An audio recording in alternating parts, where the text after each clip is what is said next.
So welcome, you guys. Thanks so much for being here and for coming here this morning on this beautiful morning at VegFest. And my name's Lockey, and this is Natalie, and we're part of Sage Mountain, an advocate for farmed animals. So we have a small sanctuary just right outside Park City, which we're still in the process of building. And we do a lot of community outreach and education within the community there of Park City to educate people on eating more plant-based foods, how our food choices affect not only the animals, but the planet and our health as well. So we work with school systems, we work with restaurants, and then we have a small sanctuary.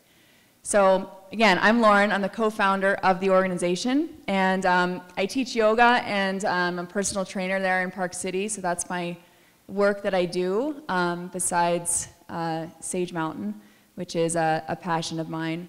And Natalie, go ahead. Yeah, so my name is Natalie Blanton. I am kind of a vegan activist academic here in Salt Lake City, and I'm a grad student up at the University of Utah studying issues very much revolving around what we are going to talk about today. And I'm the director of communications for Sage Mountain. So thanks for being here, guys, and thanks for coming to VegFest. And with that, we'll get started. And please come on in. Welcome. Yeah, come on in. Hi. And so, you know, our message today really, obviously we're going to go over some facts about, you know, the why and how our food choices and other choices that we make are so important, and how it does affect everything and everyone around us. But we're also, you know, the greater message is that we're on this brink, I think, of a shift in consciousness, which is awesome. More and more people are finding out about these issues, and collectively we have this choice to make the world around us better. And we are only here for a small speck of time, and so why not make it better for the next generations to come, and all the animals and the planet. So Natalie, I know you wanted to open it up for questions too. So because this is a 101, and that's kind of how we have deemed this, if you have any questions, or if you're just like, oh, I have a terrible experience with a vegan, so let me talk about it and air my grievances, that is fine. And like, we are here to be there for you. We know that there are like a lot of weird like myths and rumors and like stigmas associated with being vegan, and so we want you to like put us on the hot seat if you have a hard question. Be respectful, but we're here to answer any questions or qualms you might have, or if you're like, focus on this a little bit in your talk, we are ready to shift and accommodate your needs. So does anyone have any questions they want to throw out now? Or concerns, just right off the bat. Yeah. Tell us about your feelings. Yeah. I mean, you're here, we're all in this together, right? And if not, we'll proceed, Yeah, and then you're proceed. stuck with what we have. So choose your own adventure, folks. Yeah. So, nothing to start? Okay, yeah. Is there anything we're missing out on vitamins, minerals, by not consuming? Totally. We're going to talk about just that. We'll cover that, yeah. Yes. We'll cover that, for sure. So there are some things which we're going to get to health, and if I don't answer that when I'm speaking, then we can come back to it for sure. Yeah. And also, one thing I want to say too is that, you know, being vegan it is not a cult, it's not a religion of any sort. No one's better than anyone else. It simply is just a way a choice to make to live our lives in a more compassionate way. It's just a choice to, you know, not only make our own lives better and our health better, but everyone else around us. And I think sometimes there is, you know, vegans can be, even the word vegan for some people is just immediate turn off. And I get that, because there are some angry ones out there. And you know, there is some emotion that comes along with this choice, especially when you come in tune with what's going on, the suffering that's going on with these animals, you know, the 150 billion that are slaughtered, you know, every year, and when we have 7 billion, or over 7 billion people on the planet, maybe 7.5 billion, people on the planet. So you're constantly in tune with that. When you see it, when you see the transport trucks, when you see cows grazing, whatever it is, when you see food on plates, you're in touch with that. So there is some emotion that comes with that, but learning how to kind of withstand a kindness in that is definitely tricky, and I'm learning that as I go, and I think Natalie is too, as well as other people as well. So go ahead, Natalie, if you want to do the definition there. Yeah, so me being the academic nerd that I am, I wanted to kind of give you the definition of vegan in, popular culture. So it's a person who does not eat any food or byproducts that comes from animals, and who also does not use animal products such as leather. And granted, there's a lot of different vegans out there, just like there's a lot of different people. Like Lauren said, there's some angry ones. But this is like the baseline of what we're trying to say, and this is what veganism is. And we're going to go through the many different types of veganism that you might find yourself attracted to. But it really is just a conscious and responsible decision to make every effort that you can for yourself and your health, and making sure that no harm is caused to any other creature or the environment. And it is kind of this interesting altruism that is, we think, slowly taking the world by storm, and we're really excited about that. So it's kind of just compassionate living. So we're going to turn it over to Lauren with a health discussion. Yeah. So more and more studies are coming out. Obviously, the World Health Organization is backing the fact that red and processed meats are in the same category as cigarettes. So when you eat something like that, you're basically putting a cigarette in your mouth, or when we feed our children those kinds of foods, you're basically putting a cigarette in their mouth. So that's pretty hard hitting. And that's going back to our organization, Foodprint, which is one of our community outreach arms, is educating the school system to have more plant-based foods in schools. So, and why that's so important for kids, not only to think about themselves, but to think about the world outside themselves, think about the planet, think about other animals. Because I think as children, we're pretty compassionate beings. And we love animals, and to keep that growing, I think, is really, really important, especially today with all the issues going on in terms of our planet. Our body composition is not designed, when you really break it down, it's not designed to be eating the animal protein that we do consume, at least in the mass quantities. We have a long intestines. We have, we don't have claws. We don't have sharp teeth. Our teeth are for grinding. It's not chomping and biting into something. So when you think about that, even though we do other things in our lives that are unnatural, thinking about our bodies and what we put into them, we're more made for starchy foods, for carbohydrates, for grains, fruits, and veggies. And so this idea that now we've been consuming animal protein in mass quantities is basically just clogging our system, right?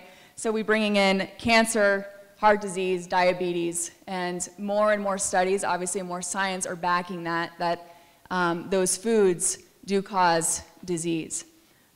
Dairy links to prostate and breast cancer is huge. If you think about dairy, cow dairy especially, it's made for cows, for baby cows, right, to grow big. We're the only species that continues to drink milk from another species. So when you break it down to that, it really is, this idea of slowing down and really looking at what's best for our bodies.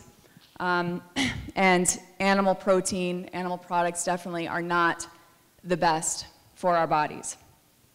So more and more doctors these days, especially if you've heard of Neil Barnard, or he's from Physicians Committee of Responsible Medicine, they're finding out that actually plant-based foods can reverse disease, prevent disease, and that's just very, very, very inspiring that more doctors are moving into that study. Nutrition, which doctors normally aren't studying nutrition as much as far as food. So finding that plant protein equals high mortality, plant protein equals low mortality, animal protein equals high mortality rate. So that's, you can find these studies online as well. And the protein argument, that, you know, where to get your protein, that's always a question that we're asked. And plants have all the protein we need, all the protein we need. And if you look at the animals, no one's asking these guys where they get their protein, right? These animals eat plants, they're strong as can be, and they're doing just fine out there, right? So I think that eating a balanced diet of, you know, lentils and beans and greens and grains and starches and colorful vegetables are super, super important. You know, these, I always think about, okay, eat the color of the rainbow, like that's the most important, and there are a few things that we do need to get more of, vitamin B12 being one of them, calcium, iron. Those are a few things that come to mind right away that are super important in getting as far as, you know, being plant-based. But those are, you can find those in green leafy, you know, foods, beans, and you can also buy, you know, supplements too. I take a B12 every once in a while, and I do take iron as well every once in a while, just to keep that up, because I tend to have a little lower iron. But I feel great. Obviously, you have days where you're not feeling as great, you know, just like everyone else. You're not, when you do choose this way of life, you do have your off days, days that you might feel tired, just like we're all human, and that happens. The main point I wanted to make here is that I think you would rather put this in your body than this, right? The more colorful, the better. When you see something like this, it's automatically, it's clogging, it's high fat, it's cholesterol. So the more that we can reduce the, our animal protein consumption, and you start introducing these other foods, automatically these foods start to push out of your, off your plates, because there's so many plant-based foods out there. So it's pretty amazing. You know, the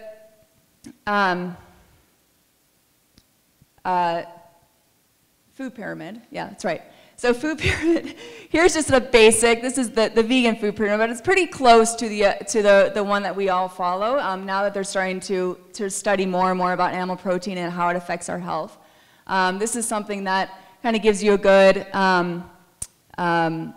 you know, view, picture of foods to eat. Obviously, veggies are on the bottom, fruits and veggies the largest. You get your whole grains and bread and rice and pasta. Dairy substitutes, there's so many out there now. Almond, soy, cashew, hemp, I mean, it just keeps going and going. Beans, legumes, seeds. Obviously on top you want to do, you know, more low fat, but get some oils in there, some fats in there, and especially if you're an athlete, very, very important. The beauty of all this is that if you're active, you can eat more food, you eat more calories, and so we wanted to bring up a few of the athletes out there that are on top right now. Kendrick. He was the only U.S. male weightlifter to make it into the Olympics. That's huge, plant-based. Novak, who is a hero, Novak Djokovic to a lot of people, tennis player, vegan, and just opened a restaurant, a vegan restaurant. Very excited about that. Top athlete. Serena Williams, Venus Williams.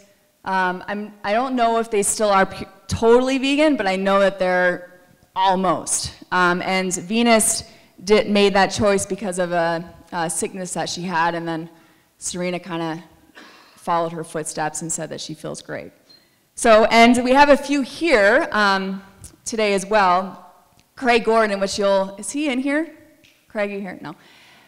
He's a local avalanche guru. If you've heard his name, if you're in the ski community, then you know who he is. And he's a vegan as well and feels great, and he's outside to talk to you as well. There's also a bunch of local, you'll see them with like the barbells and everything doing their fitness fun. But they're out there and they're amazing. So go talk to them about health and environment. I mean, health. But let's move on to environment because we're actually running out of time. Yeah, go for it. So environment. What is this picture of? What do you think this says?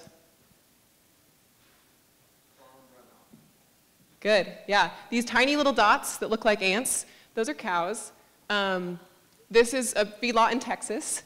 And that like neon green kryptonite looking sludge is cow waste. And that pretty much is single-handedly responsible for global warming, which is like kind of the biggest, best kept secret of the industry.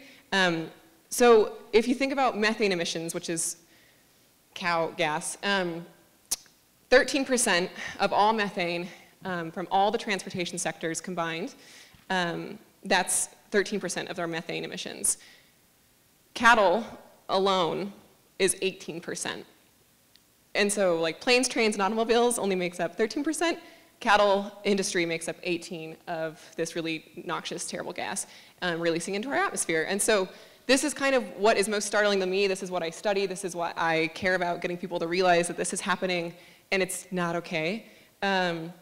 So as far as water use goes, it takes 660 gallons to make one hamburger. Okay, so that's a lot. And it takes 1,000 gallons of water to create 1 gallon of milk. So if you think about it, it's just wasteful and really scary as far as the impact that we're seeing of people not being accountable for their water use. And like, yes, shorter showers are like a cute pat on the back, but that's not going to do anything if you're eating hamburgers all day. So growing crops for feed and for livestock in the industrial agriculture world consumes 56% of all water in the US. So much more than households, so much more than businesses, and that's startling to us, and that's kind of something, when we talk about drought, when we talk about water usage, we need to look at our diets, which people refuse to look at most of the time. Lauren's going to talk about the ocean. Yeah, oh yeah, okay. So we are projected to see fishless oceans by 2048, which is pretty scary. That's not very far away. So there's immense overfishing going on, and obviously by-kill, by-catch is a product of this. So not only are those fish being caught are, not only the fish that we're looking for are being caught, but other fish as well, such as whales, dolphins, sea turtles are all getting caught in these nets. So 29 million tons of fish are killed or discarded because of unwanted bycatch.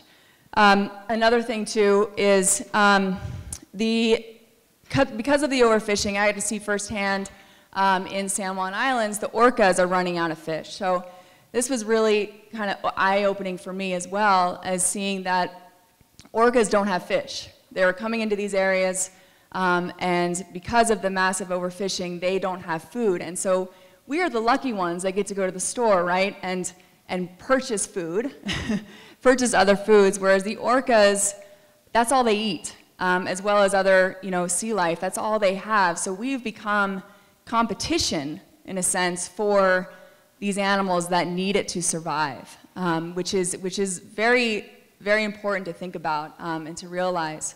For every pound of fish caught, up to 5 pounds of unintended marine species are caught or discarded. If the oceans die, we die, right? That's Captain Watson from, if you guys know Sea Shepherd, that's his kind of quote there. And it's true. So like trees, oceans produce more than half the oxygen in the atmosphere and absorb carbon from it. So that basically means with every 10 breaths we take, 8 come from the ocean. 8 come from the ocean. Even living here in Utah, desert land, we rely heavily on the ocean for oxygen. So the ocean symbiotic system is extremely fragile and affected by factory farm sludge, as you saw with Natalie's slide, which is a whole other issue in creating dead zones and climate change there. So on that, as far as lungs, we have the rainforest. So we've all heard the save the rainforest rhetoric, right? And what a lot of people don't realize is the rainforest is being like slashed and burned to grow more feed or to actually grow cattle. That is where so much of our cattle comes from, is those regions. 91% of rainforest destruction, according to the World Bank, is from animal agriculture.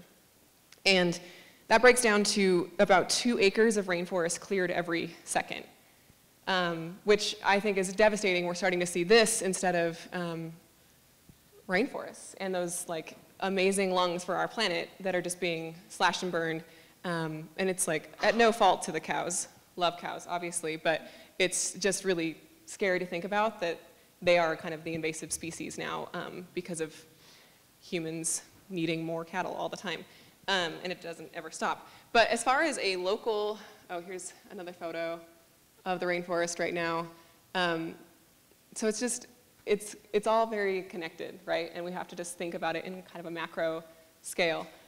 In a Utah-specific context, Lauren's going to tell us about that. Yeah, 80%, well, on water at least, and I'll move on to this, 80% of the water in Utah goes to animal agriculture. So just to bring it home a little bit there, 80% of our water use goes to animal agriculture. That's raising crops to feed animals that we then consume.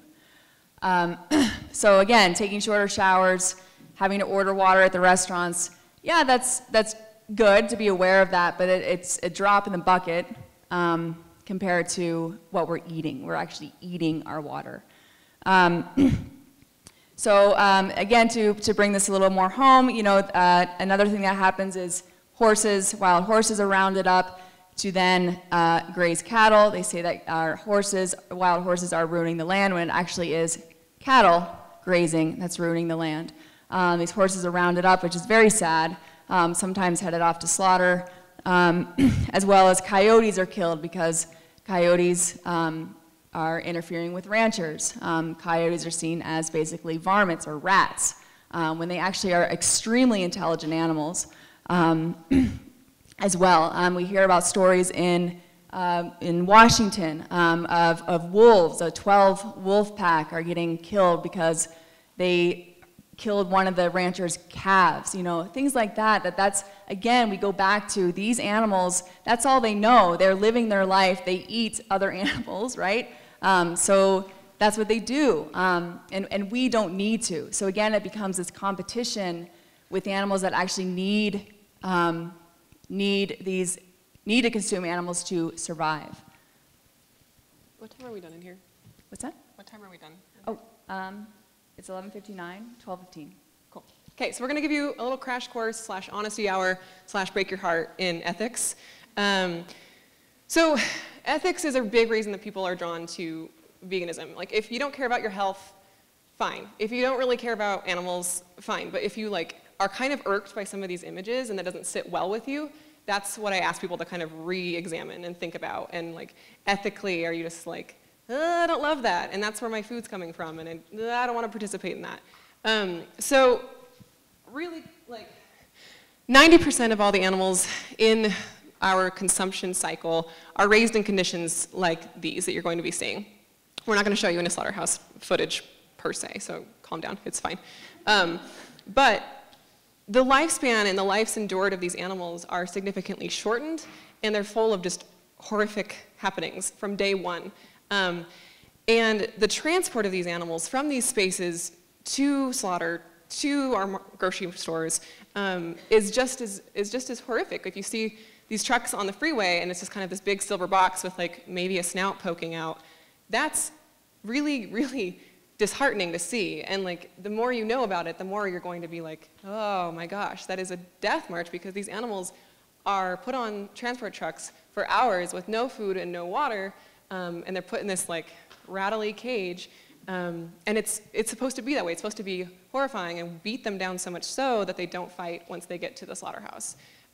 So everything involved in this industry is just horrifying, and we're not about that life.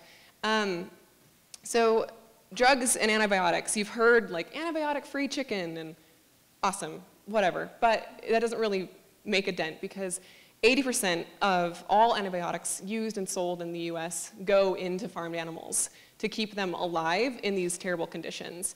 And that's really scary, right? Antibiotics are really rough on our system, let alone a tiny chicken or a cow, and we're just kind of pumping them full of that so that they can produce more, grow faster, and be consumed quicker and get a better bottom line for that industry. And so we are seeing crazy resistance to antibiotics within human systems because of how many antibiotics we are consuming vis-a-vis through these animals and their flesh. And so we're seeing viruses come up, and we're seeing things that we thought were eradicated, but our bodies can't fight off anymore because of what we're consuming. So Lauren's going to talk a little bit about fish. Yeah, I'm gonna touch on dairy first, since we had this slide up here. Oh, yes.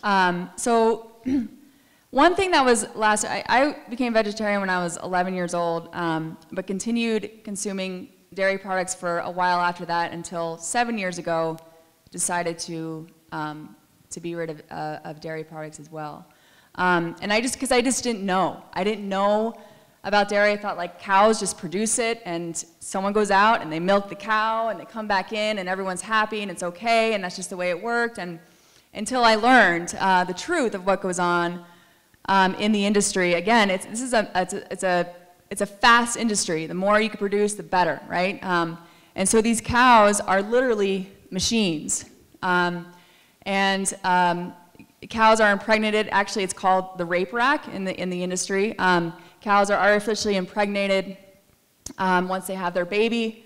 Baby is immediately taken, which if I'm not a mother, I am a mother to dogs and horses and other things. But if you have a child, I just want you to imagine that once you are pregnant and that baby is taken, as soon as it's born, he or she is born, it's devastating. It is devastating for human, it's devastating for a mother of any kind. So baby is taken right away, so then we can consume the milk, right? So the baby doesn't get to be with its mom at all, which is devastating, as you can imagine. Male calves go on to be veal. So if you don't like veal, drop dairy right away, because it supports veal production. Veal, as you see here, calves are kept in extremely small crates, not meant to move. And the idea behind that is they get fed a low iron liquid, so they are extremely weak, so their muscles become more supple and white, and that's what people like, I guess, to consume, is that taste. And the calves, veal calves live from anywhere from 2 weeks to a couple months, and then they go off to slaughter, depending on what kind of veal, if it's a bob veal or regular veal. So it's something to think about there if you're against veal, which I think a lot of us, most of us are. Natural lifespan for a dairy cow, for any cows, are 20 to 25 years. After 4 years, they're considered tired. They can't produce milk anymore, and then they are sent to slaughter as well. Moving on to pigs, we have a clip here that we're going to try and show if we can. Pigs are, their natural lifespan is 10 to 12 years. Their industry, when living in the industry, is 4 to 6 months. Very short time, and these are the conditions they're kept in. You can't turn around. You're on cement floors. Naturally, pigs like to burrow. They like to dig in dirt. They like to move around, be social. So you can imagine how extremely frustrating this is as a life. And sometimes I like to think about, okay, what if I was, and this is where we come to this choice, like putting ourselves in the position of these animals and realizing that this is extreme suffering for them, just so we can have bacon or pork or anything like that. So gestation crates are the way they're kept as female. Males are kept in the same way, and their sperm is used for, you know, however long they can, for 4 years perhaps, I think it is, and then they're also sent to slaughter. But normally the lifespan in the industry is 4 to 6 months, living in these conditions and then sent to the slaughterhouse.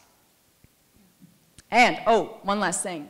sorry, if you want to come see what it's like, come to our booth. We have Condition 1 virtual reality. You can actually see, not that you want to, but if you need to, or someone you know needs to see a slaughterhouse. I know it's really positive. Please come see that, because it is very, you can look around, you feel like you're there, and you really feel what it's like.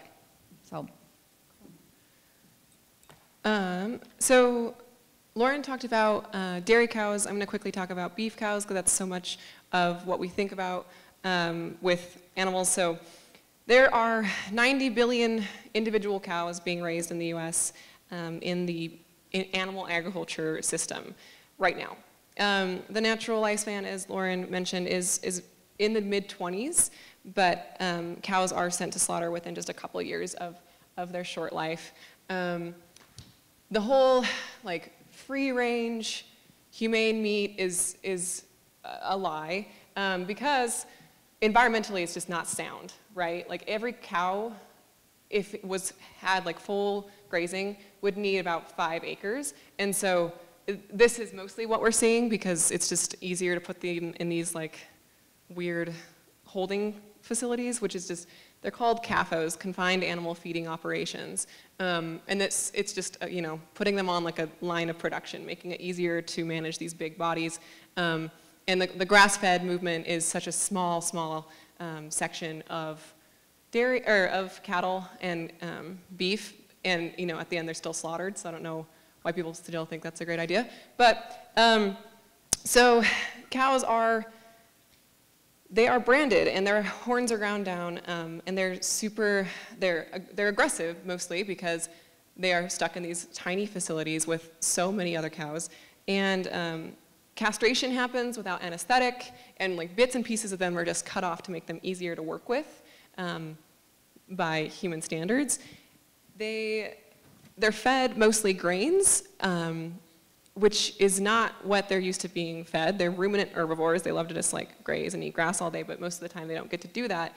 And so it's causing them to bloat, it causes abscesses, and it causes them to be severely sick, and that's where those antibiotics come in to kind of snuff out those illnesses and keep them going even when they're really unhealthy.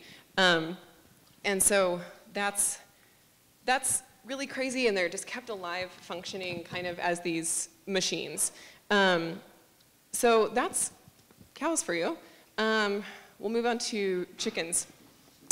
Chickens are really interesting to us because they are the most consumed meat in the US right now.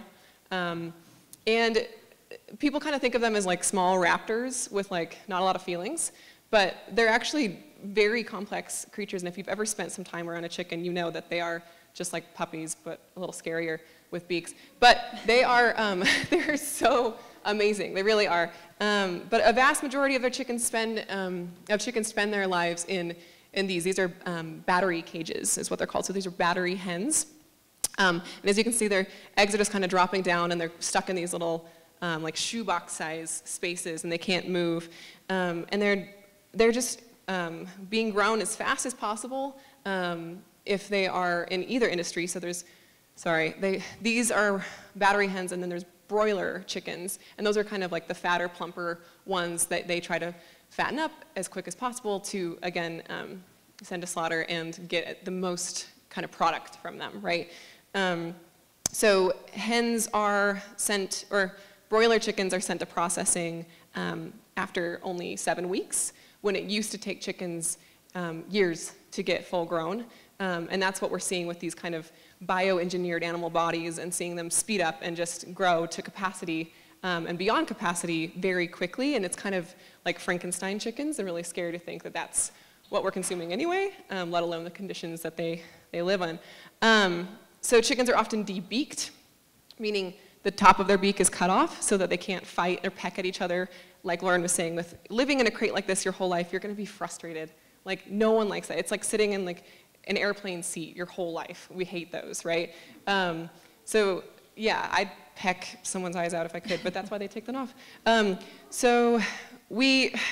Something that we like to just kind of call out and bring to the front is, so often in the US we shame and blame other countries for eating dogs or cats or lizards and that kind of stuff.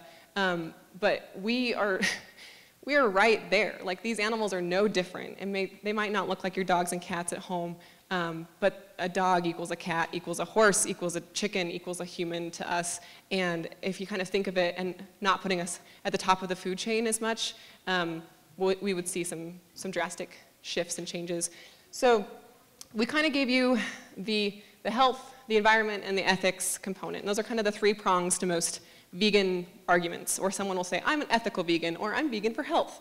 Whatever, I don't care. But awesome that you're vegan, and choose what reasons work for you, and you can kind of craft your own vegan identity. And if you don't want to go vegan, fine, but try it like one day. Or, you know, just like slowly start shifting through this process. And once you kind of become aware of the ethics of how animals are raised in food production, you'll start kind of thinking about circuses and zoos differently, or you'll start thinking about animal testing differently and where your cosmetics come from. And it's vital to start kind of just like parsing through these processes and these commodities that we don't think about, and they're kind of built on the backs of animals.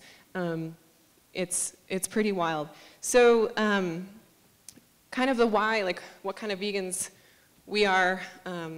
Oh, here's an animal testing quick photo. This is still going on a lot, and so all of these industries are just kind of, you know, using and consuming animals in really scary ways, and we just try to get people to think about it, you know. So for us, should we maybe wrap it up? I think we're gonna, we're gonna move on just onto, because you've heard the whys, and I think a lot of what happens sometimes is that, like, some people know, you might know all this stuff already. We could have just been preaching to the choir, who knows? But how and how to sustain it is really important. So educating yourselves, you know, like being at a festival like this is huge. Educate yourselves about what goes on out there. Watch, you know, my 3 favorite documentaries are Forks Over Knives, Cowspiracy, and Earthlings. Like those 3 that hit on all 3 topics that we just covered. Make a plan. You know, everyone is different. Like Natalie is just saying, like whether it's you do it overnight or it takes you, you know, gradual introducing these other foods or just being more aware, and then slowly it just starts to shift, and maybe it's 2 days a week, maybe it's 3 days a week. I talk to people all the time that are like, oh, I started with Meatless Monday, and now I'm doing it 3 days a week, and now, oh my gosh, I'm at 5 days a week. And slowly it just starts to, you move into to this choice, and you start to notice how you feel, and you just feel better. Look up meetups in your area, you know, like rally around the community.